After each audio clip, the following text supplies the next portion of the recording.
All right, everybody. So the first song that we're going to take a look at playing together is going to be Country Roads, and we're going to learn how to strum the chords for it and also how to play the individual notes of the melody.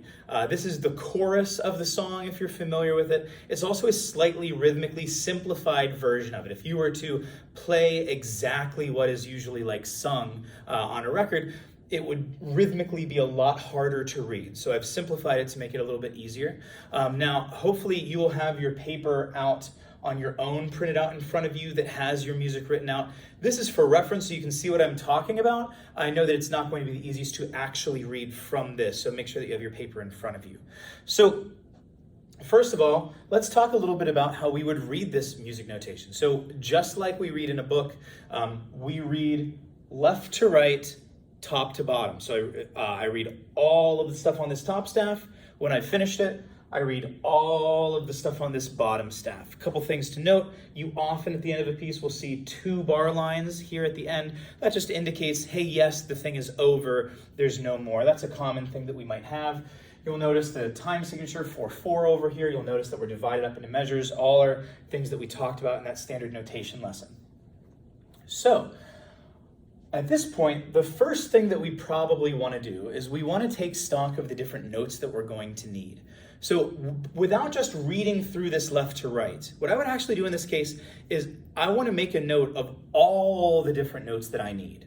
So do this on your own paper. Look at which notes are used and which ones are not. For example, we have one low E right here. I'm just going to mark that we have an E. The next thing that I have is, I don't have anything on this F line. The next thing that I have is a G. I do also have an A. I've got a B. You can take my word or check that there are no C's in the piece, but I do have a D, and then I have also a high E up here.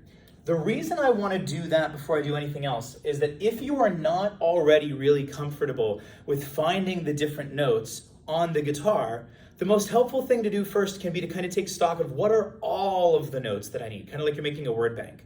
So what I would do here is I would look and I would say, okay, where can I find each and every one of these notes? And in fact, if you need to do that, go ahead and pause the video right now and go and pull out your note chart, your diagram of the guitar, and figure out where you would play each of these notes. Make sure that you understand how to do that on your own, because there will be other times when I will expect you to do it on your own. When you're done, check this video again, and I will show you, we'll check and make sure that you're right with all of these. So go ahead, pause. If you're watching now, I'm assuming that you either are confident that you know what you're doing with it, or that you've tried this out on your own. So from low E, this note here, the way that I would play it, the place I'd play it on the guitar is going to be my D string, string 4, fret 2. This G that we found right here at the beginning, again here, it's the second line, it's going to be my open G, G string, open 3rd string. And next one that I might look at is going to be A, which is going to be G string 2nd fret, string 3, fret 2. Next is open B, that's string 2, open. The next one I'm going to find is my D on the B string, which is going to be string 2, fret 3. And then on top of that, I'm going to find my open E string. One thing, again, I want to remind you of is that we want to assign a specific finger to each fret. So anytime you play a 2nd fret, in this song that's going to be the A or the E, the low E, you're going to use your middle finger. And anytime you use the 3rd fret, you're going to be using your ring finger. Make sure that you're keeping that fingering consistent. Mark the left-hand fingerings in your music if you need to do that. What I would do is spend a little bit of time literally playing that scale back up and down, saying the notes out loud as you do them. I can't enforce enough how helpful that can be to getting you to learn the notes. But if you're just saying E, G, A, B, D, E, it makes it much easier when you go in the song and you actually take a look and say, okay, I need to figure out what I'm supposed to play now. Okay, so we've done that. Let's assume that you know how to find each one of these notes. Let's talk about the most reasonable way to figure out this song. I also need to just draw your attention that there are a lot of half rests in this song. Rest here, rest here, rest here. So what that's going to mean, remember, a rest is saying don't play. We want silence. And in fact, if you had a note that was ringing out, if you've got a rest, you need to stop that note. We'll talk about that when it becomes relevant, but be aware of those rests. Don't ignore them. They're important. So here's what I would do. Fortunately, this song is divided up into very easy little chunks. What I would look at is a rest to a rest. I got a rest here, I got a rest here. So this little bit of information is a really great place to start and say, let me figure out just that. Forget about the rest of the song, just this. Can I figure this out? I've got these notes here, G, A, B. I know where to play them. So here's my G, here's my A, here's my B. Now at this point, I am not yet concerned about getting my rhythm right at all. I literally just want to find the notes. I would then go do the next thing. So look at the next set of notes. So here's rest, rest, here's a bunch of notes in between.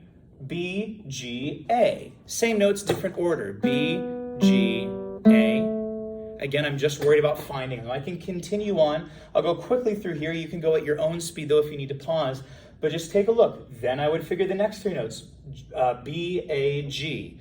Then I would look at the next three notes, B, D, E. You get the idea. Continue going on.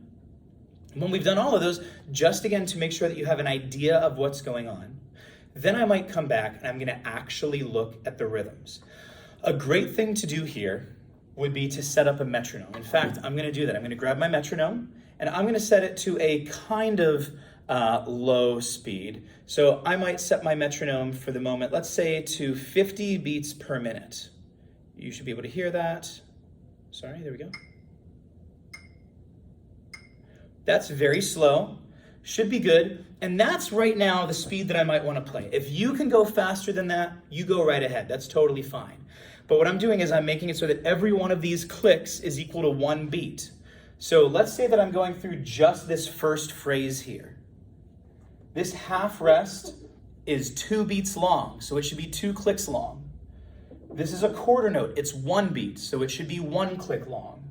On the next click, I should play my next 1 beat, an A. Then on the next beat, I should begin this B. That is a whole note, it's 4 beats long, it's gonna be 4 clicks long. Then I would go back to 2 beats of resting. Let's see what that sounds like. So hopefully you can hear. Actually, I'm gonna move this a little closer to the speaker to make sure that you can hear. So let's say I'm starting, and here I'm gonna go. So I'm gonna go rest, rest, G, A, B, 2, 3, 4, and rest. So when I get the rest, I'm gonna touch the string to stop my notes. I can just do it with any other finger. I can set my hand down. I can set my fingers on top like this. Whatever I need, I can use my left hand to stop it. I just want to stop the note. I can do it with left. I can do it with right. I can do it with the whole right hand, any of the above. But hopefully that makes sense. So what I'm doing there is I'm counting now the rhythms. I'm making each beat 1 click on my metronome. If that was too fast for you, slow it down. If that was too slow for you, go ahead and speed it right up a little bit. Don't go at your maximum speed. Find a very comfortable speed where you're certain you can execute it perfectly. That's what we're looking for. And I would continue that with each one of these little cells. And it's going to get easier and easier to do as you get used to the rhythmic patterns and as you get used to the different combinations of notes. Because it's really just those same couple of notes recycled over and over and over. And that's all that you're doing for this song. So hopefully that all makes sense. One thing that I want to draw your attention to, note that down here at the bottom, we've got some dotted half notes. We've got one here and one here. Remember that those are going to be 3 beats or 3 clicks long. So at this point, you should be able to look at all this, and you might not know it very well, but you should be able to find any one of these notes. You should be able to put it together in a small group, and then you should be able to say, okay, I can play through this at a relatively slow speed. I would not advise that you start by playing through the whole thing. I would take one little bit at a time. And again, play through it with no metronome first a couple times just to get your fingers used to what you're doing. Then add in a metronome. Be sure you can execute it perfectly. Move on to the next little bit, and then eventually come back and put them together. That's an important thing. When you practice things, I would take them in small little bursts. And then as you're certain you've got them right, add those together into longer parts. So again, I might work on section 1, And then I might work on section 2. And after that, I might see, okay, can I put these two together? Great. Then I might work on this little section and this little section separately, put those two together, then put the whole thing together. So I'm always going from small to large. On that note, as you start playing through, as you start practicing things, you're going to notice that some parts are trickier than others. Some of these you're going to be able to breeze through and you're going to get very simply and very quickly, and others it's going to be a lot harder. You might have a hard time whether it's reaching a particular note or guessing kind of what comes where, or maybe you just always forget something. That's okay. What I would advise is that when you are kind of done reading through the whole piece, make a list for yourself of what the trouble spots are. Maybe you have a hard time with this one because it's just different notes. Maybe you have a hard time with this one because you forget to count the rhythms ever so slightly differently. Well, what I would do is I would go back and say, okay, I'm going to work on just this part. This is fine. I need to isolate the tricky spot, right? So I'm going to do that. And then after I do that, I'm going to isolate this. Now within that, there is probably still a smaller part that gives you trouble. Maybe here it is this exact note. You forget to play it every time. Well, guess what? This is the thing that needs your focus. So maybe you start off playing here and you stop on this note. And then after you've gotten that perfect, then you go on and add in the next one. My point is this. You want to always be isolating as small a spot as you can to do your work.